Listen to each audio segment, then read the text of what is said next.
guys, welcome back to part 2 of the multi-part series where I go through everything you'll need to know to start trading Bitcoin specifically, but these tips will really help out for any asset. And I'm going to be showing you guys what the pros do and some advanced techniques that no one will want to give you for free, but I will on this channel. And what we're going to be looking at today is just TradingView, going over some indicators that you can look at for free. What I really like to use as Confluence on TradingView, and how you can really use this program to your advantage and get a good grasp of what the markets are doing. And since it's on TradingView, of course, you can use this for other assets outside of Bitcoin. So even just doing technical analysis on your spot bags for altcoins, it is really nice to use. Some of the stuff I'll be showing you today, but yeah, this is just going to be going over very simply the structures I like to trade, and trying to just going over the TradingView indicators specifically. And then in part 3, what we'll do is we'll go into more advanced techniques, paid programs and that sort of thing.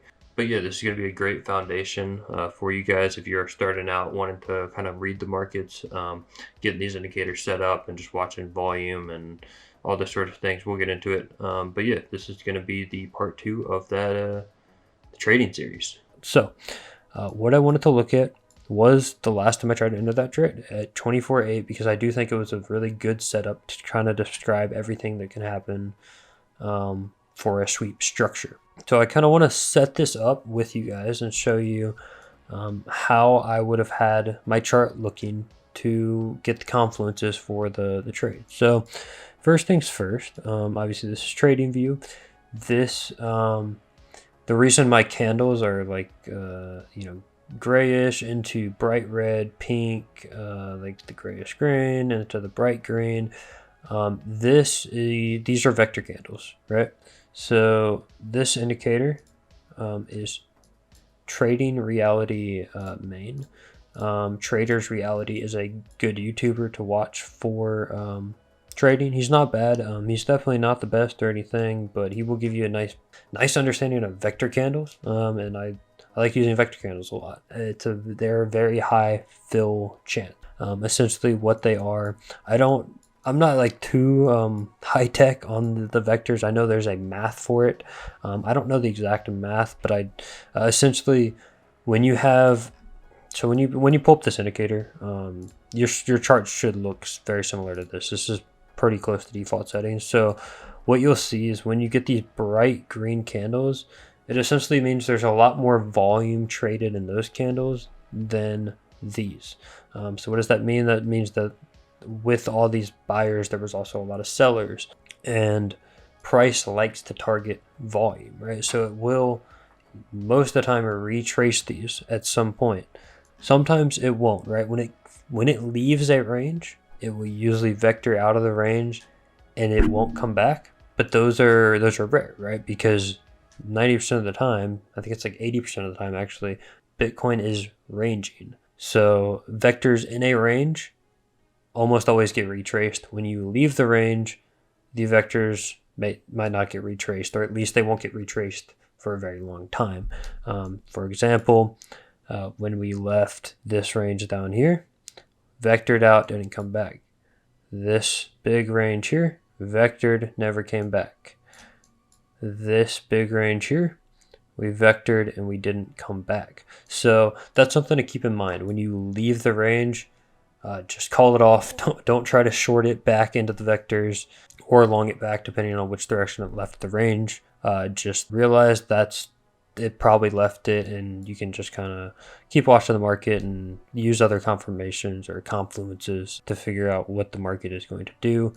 Just forget about the vectors at that point. But when you're in a range, these like to get retraced. For example, right here, good old Bart Simpson, right? Yeah, they call it Bart Simpson because it looks like Bart Simpson.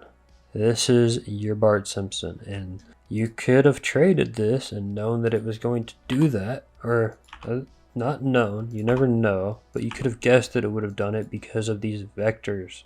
We had these vectors inside the range, right? It didn't leave the range, and you swept the highs, right? So you had all this liquidity here, and I like to use these dotted lines for the liquidity.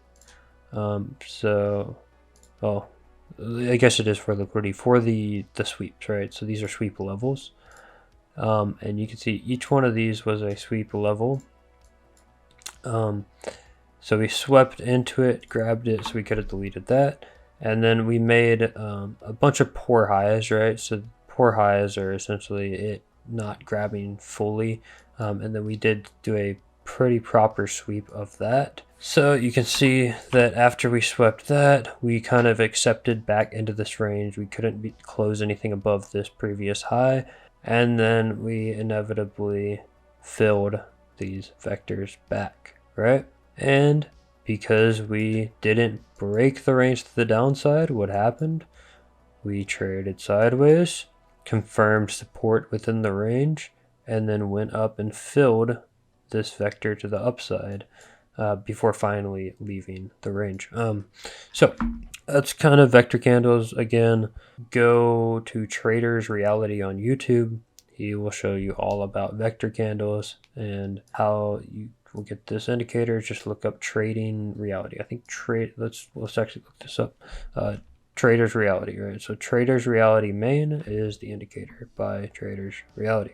Alright, so now that you know about vector candles, we will get into the next one. Now, you might be wondering what are these big waves and all these little colors and dots. This is market cipher. It's not the paid market cipher that's like $1,000 on the website. No, it's just a free version. Again, on TradingView, made by Vu Manchu. As you can see right here, it's got a ton of downloads. Vu Manchu's Cipher B plus divergences. This is a very good indicator to go along with RSI. It's very similar to RSI, but it will show this money flow, which is very nice. So let's say you want to take a long, you want it deep in the red, but starting to cross back to the upside, right? So you want, if we can see, right, this is what I'm talking about, right? So this red money flow right in here, you can see it's coming down. And then right here, we get a dip, a spike, and then that's a reversal point. It starts coming back to the upside. That is an area you want to take your trade, or it's another confluence you can have, right? When you see your money flow kind of deep in the red, but it's, reversing the other direction, that's a signal that you do want to take a long. And a lot of times you won't see it reversing to the other direction immediately. It might just be really deep red. That's fine. Essentially, you just want it to be deep red when you take your long, and at a point where it could be reversing. You don't want to really take it when it first enters the red. As you can see, every time it crosses from the green to the red, it takes a while. You can see here, it takes some time to where you get that reversal point. You could see up here, right? We had money flow going down this whole time while price was going up. So that was a nice confluence there. Money flow kept going down, price kept going up. You had some red dots appearing, which are basically just indicating that there is high sell volume. That was a signal to short it. You also had the VWAP here, which is this yellow line, right? You had the VWAP flipping back under. Now, market cipher is something that I would say a lot of amateurs, I guess, a lot of retail will be using market cipher as well. When you first get into trading, a lot of people are going to point to market cipher and say, oh, this is the best thing since sliced bread. And, a lot of people rely on it. So just be cautious that sometimes the market will like to counter trade market cipher because retail likes to rely on it a lot. Something that is counter traded, for example, big bearish divergence on market cipher here. But why I would not have traded this as a short. First off, all these highs here meant there was a lot of liquidity up above them, right? So these are all poor highs, which means there's a lot of liquidity up there. These waves were pretty consistently thick. You see how this didn't dip down, right? But all we saw were just that slight divergences with it consistently being thick. Okay, money flow was consistently coming up. But we had these big red dots, and retail loves to short the big red dots on market cipher. They also love shorting RSI divergences, right? So you had retail shorting all throughout this. lots of liquidity to the upside. We grabbed it. So something to be cautious of, be aware of, is that market cipher is not your end all be all, and it should only be a little added confluence. And in my opinion and my strategy, it's one of the least important parts of my trade. It's not a necessary confluence, but some parts of it can really help you kind of know where you are in the market, especially looking at the money flow. It just kind of shows you how much buying or selling pressure is currently going on. So that's that. I think I covered that well enough. Obviously, if you do have questions about anything I'm talking about in this video, leave them in the comments below. I will respond to everyone because this channel is minuscule. So obviously, I'll be able to reach out to you guys and help you out with any problems you got. So that's market cipher. Then we'll go to RSI, your relative strength index. This is another big retail one. See, a lot of retail, they don't actually know how to use it though. They will say when it's oversold, you need to short it. When it's overbought, you need to short it. And then when it's oversold, like down in here, you need to buy it. That is not how I do it at all.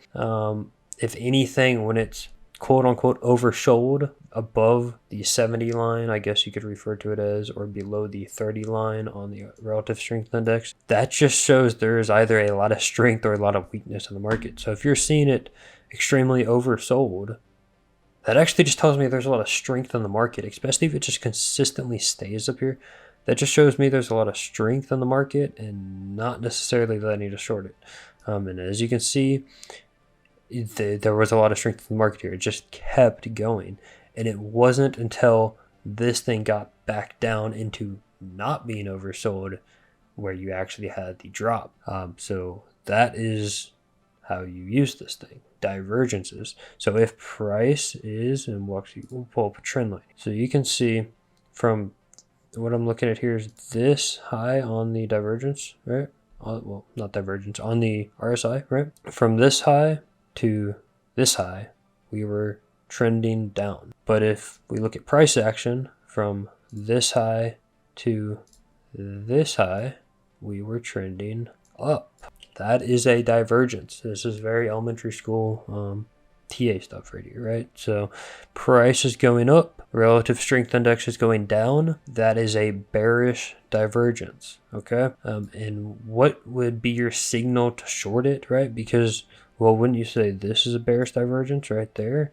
It was, and you could have shorted it there, and I mean, you would have been technically okay doing that, right? But obviously it recovered and you had a final high higher up. So it's not it's not like because you have one bearish divergence, that's going to be your top of the market and it's just going to crumble. But it is a necessary confluence. For me, this one is very necessary to use to enter a trade. If I don't have any bearish divergences or bullish divergences, I won't take the trade. It's as simple as that. This is a necessary confluence, and I like to use smaller time frames, the 1 hour and 4 hour, because I like actually entering trades a lot rather than waiting 2 months to get a big daily bearish divergence to short something. Although obviously I'm going to watch the dailies, and if I do see it on the daily, I'm gonna use that and take it into consideration for my shorts or longs, and I'll just know, hey, I can actually hold this longer because we have a daily confluence on the RSI as well. And just so we can look at a reverse example of something you should have longed, right? We'll look at a bullish divergence real quick. What we're going to be doing is looking at candle closes, right? So these wicks, I don't care about the wicks. So you have your daily candle closes, right, are trending down, whereas daily candle closes on the RSI are trending, let's do that, they're trending up, right? So price is going down, RSI is going up. That is a bullish indicator, and you'll use that for confluence. So again, very elementary school. you know, a lot of you probably, if you have looked into trading at all, you're going to know how, you know, what RSI is and that sort of thing. You might already know divergences. There's also hidden bullish and hidden bearish divergences. That's your market cipher. That's your RSI. That's your trading reality main with the vectors. This is another one I got too. This one is, you know, not really too necessary, especially if you have the free version of TradingView. You're not going to be able to get all these indicators on your chart. But this is, I'll just show you. Session volume profile HD. This essentially just shows me the daily volume profile. So we'll go to like a 4 hour here. And as you can see, it'll just show me the volume profile of each day, right? So it shows me where your point of control, your value area high, and your value area low is of each day. And I'll kind of get into the volume levels right now. And that's actually how these are made, right? That's how these dashed lines are made, but they're not daily volume profiles. They're much bigger volume profiles. We'll use that to kind of set this up to trade the low on Bitcoin. To trade the 24/8, how did we catch the exact bottom? Not really exact bottom, obviously, but the last really good entry for Bitcoin before the epic bull run. How would you have caught that, right?